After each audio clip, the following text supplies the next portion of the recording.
Fundos imobiliários vale a pena?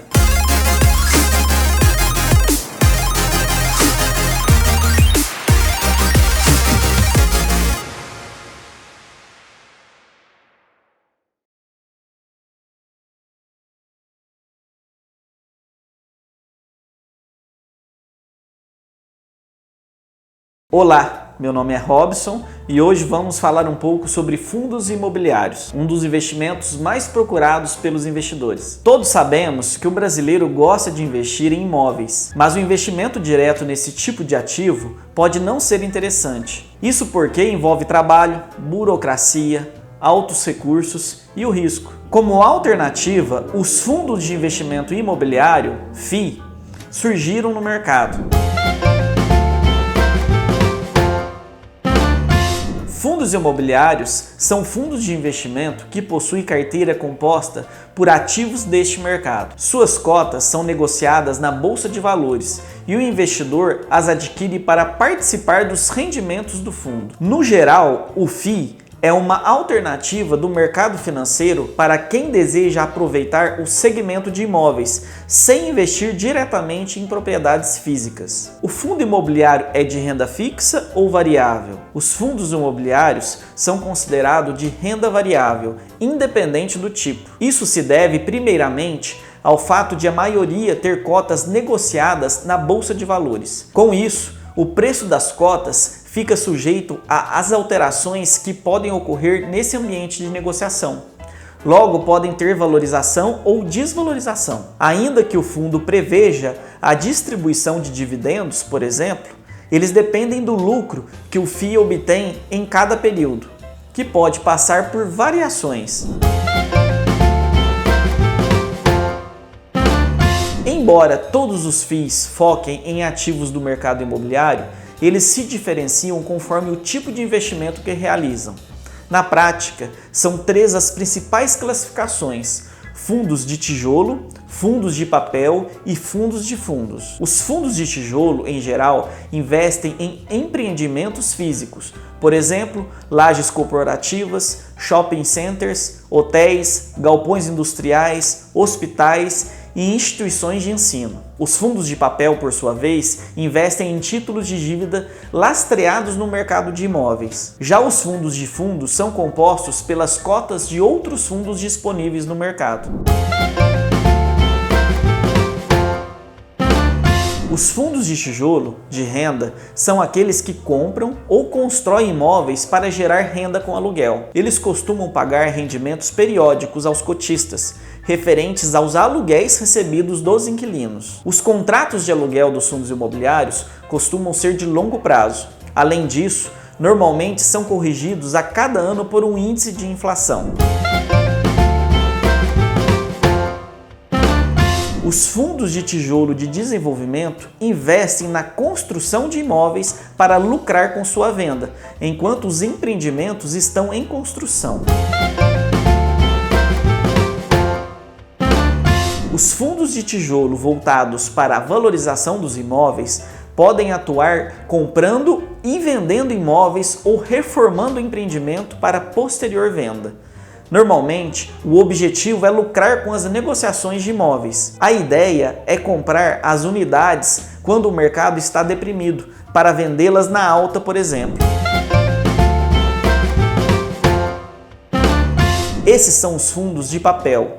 Eles investem em títulos de renda fixa usados para financiar o mercado imobiliário. É o caso de letras de crédito imobiliário, LCI, certificado de recebíveis imobiliários, que são os CRIs, e as letras hipotecárias. Os CRIs e LCI são os mais comuns. Os CRIs são títulos emitidos por securitizadoras e que conferem ao investidor o direito de receber os pagamentos por um tipo de financiamento imobiliário. Já as LCIs são emitidas por instituições financeiras a fim de captar recurso para conceder crédito imobiliário.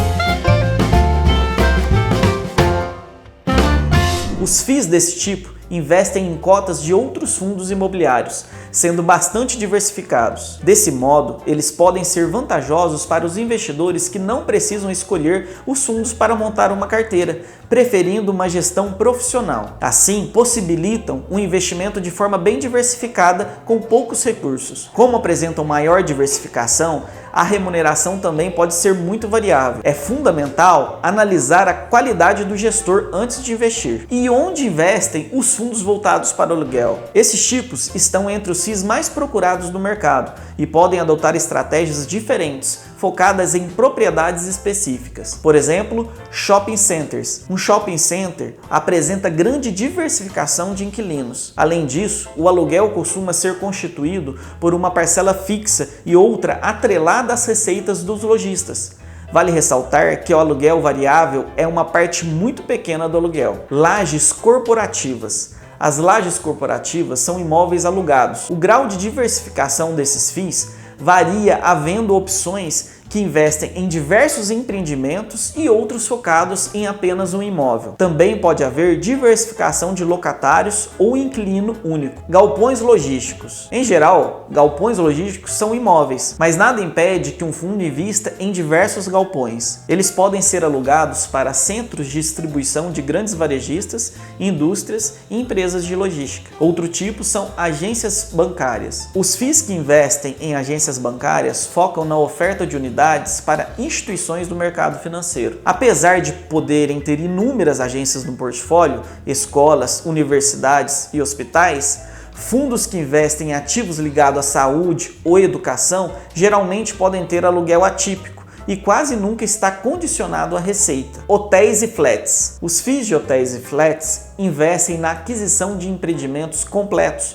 voltados para estadia temporária. O aluguel está condicionado às receitas geradas pelas unidades. Imóveis residenciais. O investimento em empreendimentos residenciais por parte dos FIIs não é tão comum no Brasil, mas pode acontecer. Neste caso, a carteira tende a ser mais pulverizada. Contudo, é preciso notar que inquilinos, pessoas físicas, costumam ser mais arriscados que empresas de grande porte. E qual é o rendimento do fundo imobiliário? De modo geral, os fundos imobiliários permitem aos investidores lucrar de duas formas: pelos dividendos pagos ao fundo aos cotistas e pela valorização das cotas. Assim, para saber quanto o FII rende, é preciso entender as duas formas. Veja como cada alternativa funciona.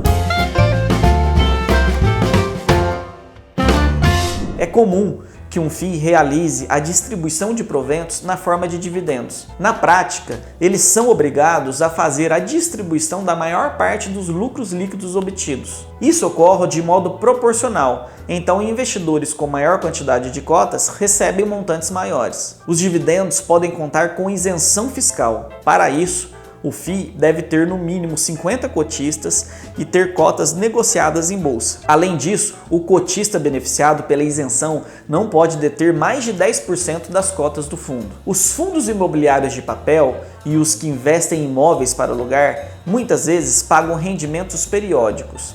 Eles podem, por exemplo, pagar uma quantia mensal aos cotistas. Logo, geram renda passiva para o investidor. A outra forma de lucrar com FII é por meio da valorização das cotas. Na bolsa de valores, assim como as ações, as cotas dos fundos imobiliários sofrem oscilações de preço. Lucrar com esse tipo de estratégia é menos passivo, pois não envolve o recebimento de lucro, mas a venda das cotas. É possível, portanto, ter ganhos com a valorização das cotas dos FIIs na bolsa, comprando por preços mais baixos e vendendo mais caro. Essa estratégia tem mais risco do que o foco na geração de renda e não há isenção de imposto de renda para os ganhos obtidos dessa maneira. O lucro com a valorização de cotas de FII é tributado em 20%. O IR deve ser recolhido pelo próprio investidor até o último dia útil do mês seguinte ao da venda. Isso ocorre por meio da emissão do Documento de Arrecadação de Receitas Federais, conhecido como DARF. Pessoal, o vídeo está ficando longo, por isso vou parar por aqui e fazer a parte 2. Continuaremos no próximo vídeo destacando as vantagens do fundo imobiliário. Se gostou do conteúdo até o momento, se inscreva no canal, deixe seu like e compartilhe com seus amigos. Até o próximo vídeo.